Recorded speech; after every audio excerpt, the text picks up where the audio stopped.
श्रीमद् भागवत का अगर एक शब्द में यदि अगर एक लाइन में यदि अगर आपको सार कहना हो तो एक लाइन कि मृत्यु भी हमारे मोक्ष का द्वार बन सकती है। मृत्यु हमारे मोक्ष का द्वार बन सकती है यदि अगर हम अपना ये जीवन ठाकुर जी को समर्पित कर दें।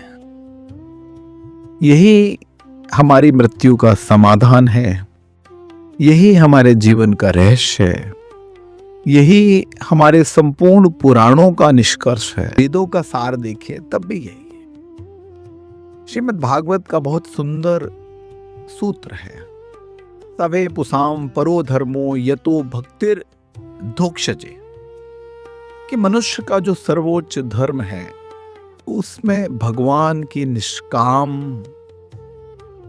भक्ति करना। इस भक्ति को अगर हम जाने कि अद्भुत भक्ति है, ध्रुव की भक्ति, प्रहलाद जी की भक्ति, गजेंद्र जी की भक्ति, अम्बरीश की भक्ति और गोपियों की भक्ति, इतना सुंदर स्वरूप भक्ति का श्रीमद् भागवत में बताया गया है। भक्ति की पराकाष्ठा में जो राजा परीक्षित और सुखदेव के संवाद में हम जानते हैं, ये कुछ चीजें बहुत जरूरी हैं जो हम निरंतर जाने कि ये जो शरीर है ये क्षण भंगुर है, जाने कम नष्ट हो जाए।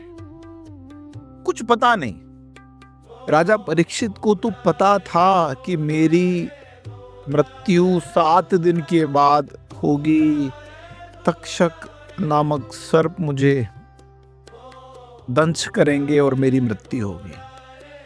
हमें तो हमारी मृत्यु का पता ही नहीं, अगले पल हो जाए। लेकिन फिर भी हम ये नहीं जानना चाहते कि संसार नश्वर है, हमारे पास समय सीमित है, मृत्यु निश्चित है। सीमित समय को असीमित मान के बैठे हैं हम लोग। हम गीता के उपदेशों को नहीं मानते हैं, योग के द्वारा रास्ता जो बताया गया है उनको नहीं मानते, उपनिषद जहां हमें ले जाना चाहते हम वहां नहीं जाना चाहते, भगवान की भक्ति में मन नहीं लगाना चाहते। आप अगर ये जान जाएं कि ये शरीर नश्वर है और किसी भी दिन मिट्टी में मिल जाएगा, और जिस दिन मिट्टी में मिलेगा घर वाले, पास वाले, जितने भी मिलने जुलने वाले 1 घंटा भी आपको घर में नहीं रखेंगे। ले जाओ, खराब हो गया, अब ये शमशान ले जाओ। तो हम इतनी सुंदर सुंदर कथाएं ध्रुव चरित्र में हमने देखी। ठाकुर जी के स्मरण का, ठाकुर जी के अर्चन का, ठाकुर जी के वंदन का, ठाकुर जी के सक्ष भाव का, आत्मनिवेदन का, श्रवण का, कीर्तन का, पाद सेवन का, ये नवदा भक्ति जो 9 भक्तियों का मार्ग दिखाया गया है, श्रवणम कीर्तनम विष्णुम स्मरणम पाद सेवनम।